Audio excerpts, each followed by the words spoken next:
Assalamualaikum warahmatullahi wabarakatuh. Halo semuanya, perkenalkan nama saya Fitri Aryani, kelas 5D Manajemen Bisnis Syariah. Nah, di video ini saya akan membahas tentang marketing dan pentingnya dalam dunia bisnis. Marketing itu adalah salah satu kunci utama untuk keberhasilan sebuah perusahaan, dan saya akan menjelaskan konsepnya secara sederhana. Jadi, yuk simak videonya sampai selesai.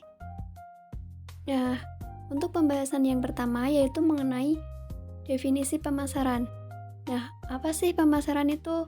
Nah, jadi pemasaran adalah proses memenuhi kebutuhan dan keinginan dengan menciptakan, menawarkan, dan menukar produk yang bernilai untuk memberikan kepuasan kepada pelanggan. Nah, pemasaran bukan hanya tentang menjual, tetapi juga tentang membangun hubungan baik dengan pelanggan. Nah, jadi ketika pelanggan merasa puas, mereka cenderung menjadi loyal dan merekomendasikan produk kepada orang lain. Jadi, pemasaran juga berperan dalam menciptakan kepercayaan dan membangun hubungan jangka panjang dengan pelanggan.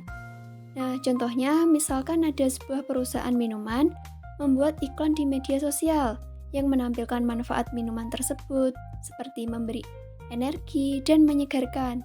Selain itu, mereka juga memberikan promo diskon untuk pembelian pertama. Nah, ini adalah bagian dari strategi pemasaran untuk menarik lebih banyak pembeli. Nah, kemudian ada manajemen pemasaran. Nah, manajemen pemasaran adalah seni dan ilmu dalam memilih pasar sasaran dan mengelola hubungan dengan pelanggan untuk menciptakan dan menyampaikan nilai pelanggan yang superior. Nah, proses ini melibatkan perencanaan, pengorganisasian, pelaksanaan, dan pengawasan kegiatan pemasaran agar perusahaan dapat mencapai tujuannya, seperti meningkatkan penjualan atau membangun merek. Nah, contohnya tuh misalkan ada sebuah perusahaan baju olahraga yang ingin meningkatkan penjualan. Nah, tim manajemen pemasaran memilih target pasar. Misalnya target pasarnya adalah anak muda yang aktif berolahraga. Nah, mereka kemudian merancang produk yang tren dan nyaman, mempromosikannya lewat media sosial, dan memberikan diskon khusus dan bekerja sama dengan influencer olahraga. Nah, dengan cara ini, perusahaan tidak hanya menarik pelanggan, tetapi juga membangun hubungan jangka panjang karena pelanggan merasa produk tersebut memiliki nilai lebih. Selanjutnya yaitu pentingnya pemasaran bagi keberhasilan perusahaan. Nah, pemasaran itu sangat penting karena menjadi ujung tombak dalam menentukan apakah perusahaan dapat mencapai tujuannya, seperti meningkatkan penjualan, memperoleh laba, dan mempertahankan pelanggan. Bahkan jika perusahaan memiliki modal besar dan produk unggulan, nah tanpa pemasaran yang efektif, mungkin produk tersebut tidak dikenal oleh pelanggan atau tidak terjual dengan baik. Pemasaran itu membantu perusahaan mengenalkan produknya kepada pelanggan dengan cara yang menarik. Selain itu, pemasaran yang baik juga bisa, yang pertama, itu dapat membangun merek yang kuat. Jadi ketika pelanggan mengenal dan mempercayai merek, mereka mungkin cenderung lebih loyal. Dan yang kedua, mengatasi tantangan bisnis. Pemasaran membantu perusahaan memahami kebutuhan pelanggan dan bersaing di pasar. Yang ketiga, mencapai pendapatan yang stabil. Nah, dengan strategi pemasaran yang tepat, perusahaan bisa mendapatkan aliran pendapatan yang konsisten dari pelanggan yang puas. Kemudian yaitu pembahasan mengenai pasar. Nah, jadi pasar adalah tempat bertemunya penjual dan pembeli untuk melakukan transaksi. Menurut ekonom, pasar adalah kumpulan penjual dan pembeli yang bertransaksi produk tertentu, seperti pasar properti atau pasar batu bara. Jadi dalam pemasaran, pasar bisa dikelompokkan berdasarkan demografi, geografi, etnis, atau produk, seperti pasar anak muda, pasar Afrika, atau pasar sepatu. Nah, kemudian ada jenis-jenis pasar, itu ada 4. Jadi yang pertama yaitu pasar konsumen. Nah, pasar ini terdiri dari individu atau rumah tangga yang membeli produk untuk kebutuhan pribadi atau keluarga. Contohnya, misalnya ibu membeli kosmetik untuk digunakan sehari-hari. Nah, yang kedua ada pasar bisnis. Konsumen di pasar ini adalah perusahaan atau pelaku bisnis yang membeli produk untuk dijual kembali dan digunakan dalam proses produksi mereka. Contohnya yaitu sebuah pabrik membeli bahan baku untuk membuat produk jadi seperti makanan atau pakaian. Yang ketiga yaitu ada pasar global. Nah, pasar ini melibatkan perusahaan yang menjual produk atau jasa secara internasional. Mereka harus menyesuaikan produk, strategi pemasaran, dan operasional dengan perbedaan budaya, bahasa, dan kondisi geografis di setiap negara. Misalnya yaitu sebuah perusahaan kecantikan menyesuaikan formula produk perawatan kulit sesuai dengan iklim, seperti produk ringan untuk negara tropis dan pelembab untuk di negara dingin.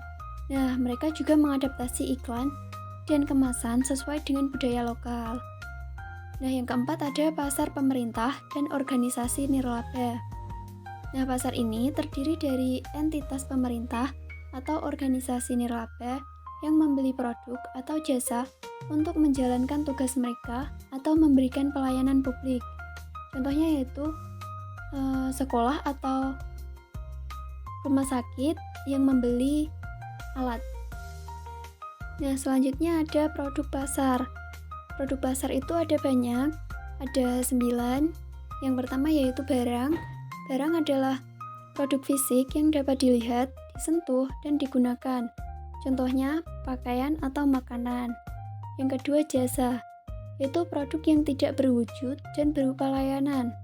Nah, contohnya itu transportasi, potong rambut, atau konsultasi. Nah, yang ketiga ada kegiatan dan pengalaman. Kegiatan atau pengalaman yang dijual untuk memberikan kesenangan atau manfaat kepada pelanggan. Contohnya yaitu konser musik, wisata taman hiburan, atau kelas memasak. Yang keempat ada orang, yaitu individu atau kelompok yang dipasarkan untuk mendapatkan perhatian, dukungan, atau pengakuan. Contohnya yaitu kampanye politik seorang kandidat. Nah, yang kelima ada tempat.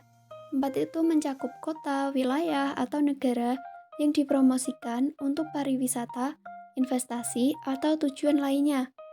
Contohnya yaitu promosi wisata ke Bali atau Dubai.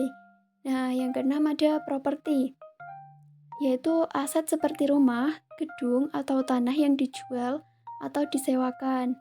Misalnya penjualan apartemen atau penyewaan ruang kantor. Yang ketujuh adalah organisasi, yaitu perusahaan, lembaga, atau organisasi yang dipromosikan untuk membangun citra dan menarik pelanggan, donatur, atau mitra. Nah, misalkan ada sebuah organisasi kesehatan, yaitu mengadakan kampanye untuk meningkatkan kesadaran akan pentingnya pola hidup sehat. Nah, sementara sebuah universitas menjalankan kampanye untuk menarik calon mahasiswa dan meningkatkan reputasi akademiknya. Yang kedelapan yaitu ada informasi, yaitu pengetahuan atau data yang dijual untuk membantu pelanggan membuat keputusan, yaitu contohnya buku, kursus online, atau laporan riset pasar. Yang kesembilan ada ide, yaitu konsep atau gagasan yang dipromosikan untuk mempengaruhi pemikiran atau perilaku. Contohnya yaitu misalnya kampanye anti rokok atau gerakan Go Green untuk pelestarian lingkungan. Selanjutnya yaitu pembahasan mengenai konsep inti pemasaran. Nah, konsep inti pemasaran itu ada 15. Nah, yang pertama yaitu kebutuhan. Kebutuhan adalah hal-hal dasar yang diperlukan manusia untuk hidup, seperti air, udara, makanan, pakaian, dan tempat tinggal.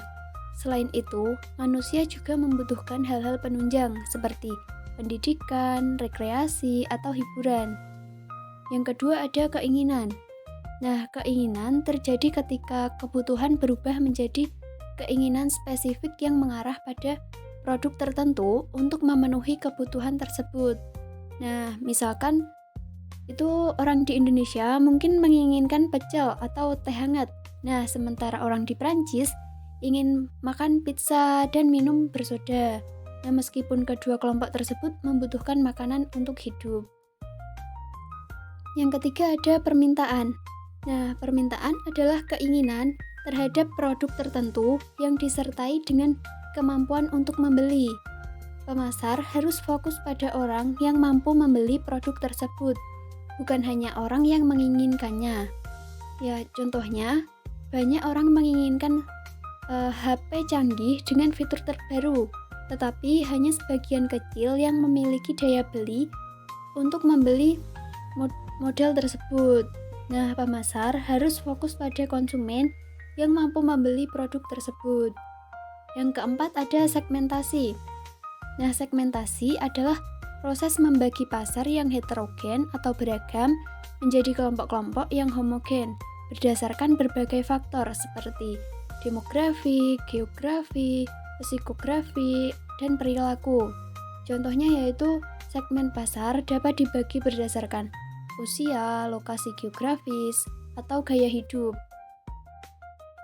Nah, yang kelima ada pasar sasaran atau target market. Nah, setelah pasar dibagi dalam kelompok-kelompok homogen, kemudian perusahaan memilih segmen yang paling menguntungkan untuk dilayani, yaitu pasar sasaran. Contohnya yaitu perusahaan pakaian olahraga memilih segmen pasar remaja yang aktif. Nah, yang keenam ada positioning. Positioning adalah cara perusahaan menempatkan produk di pikiran konsumen dengan menawarkan nilai tertentu. Contohnya yaitu sebuah perusahaan kopi diposisikan sebagai pilihan premium dengan rasa yang kaya, sementara merek lain diposisikan sebagai kopi yang praktis dan terjangkau untuk konsumen yang sibuk.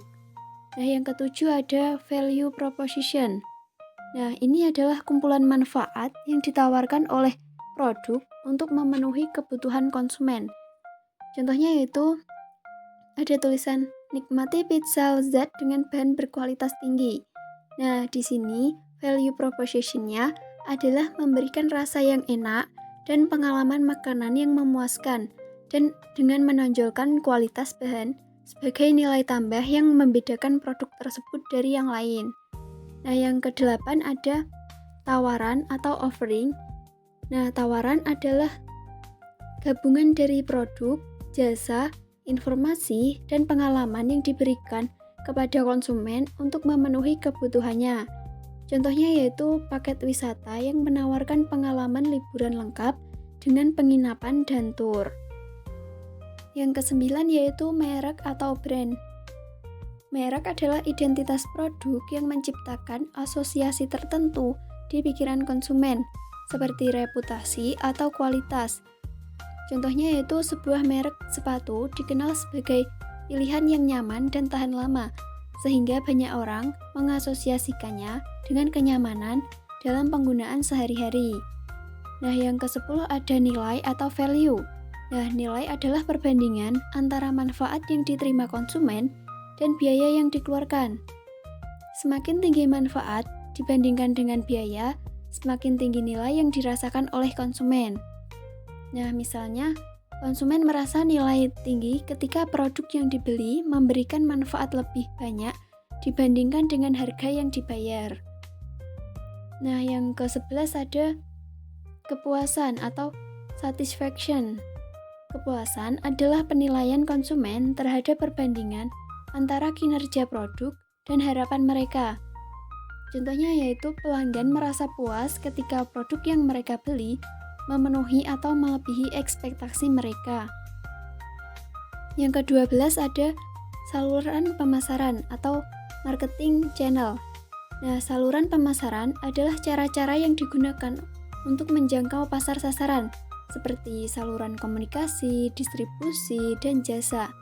Nah, contohnya, saluran komunikasi itu meliputi iklan di TV dan media sosial, sementara saluran distribusi melibatkan agen dan pengecer. Yang ke-13 ada rantai pasok atau supply chain. Nah, rantai pasok adalah jaringan proses yang menghubungkan penyedia bahan baku, produksi, hingga produk sampai ke konsumen akhir. Contohnya yaitu rantai pasok sebuah produk pakaian itu dimulai dari pemasok bahan baku hingga produk tersebut tersedia di toko-toko. Nah, yang ke-14 ada kompetisi. Nah, kompetisi itu merujuk pada persaingan dengan pesaing yang ada. Nah, pesaing potensial atau produk substitusi yang dapat menggantikan produk perusahaan. Contohnya yaitu persaingan antar merek HP. Nah, yang ke-15 ada lingkungan pemasaran. Nah, lingkungan pemasaran itu meliputi faktor-faktor internal dan eksternal yang mempengaruhi pemasaran, seperti faktor-faktor dalam produksi dan distribusi, serta faktor eksternal seperti demografi, ekonomi, sosial budaya, teknologi, dan kebijakan hukum.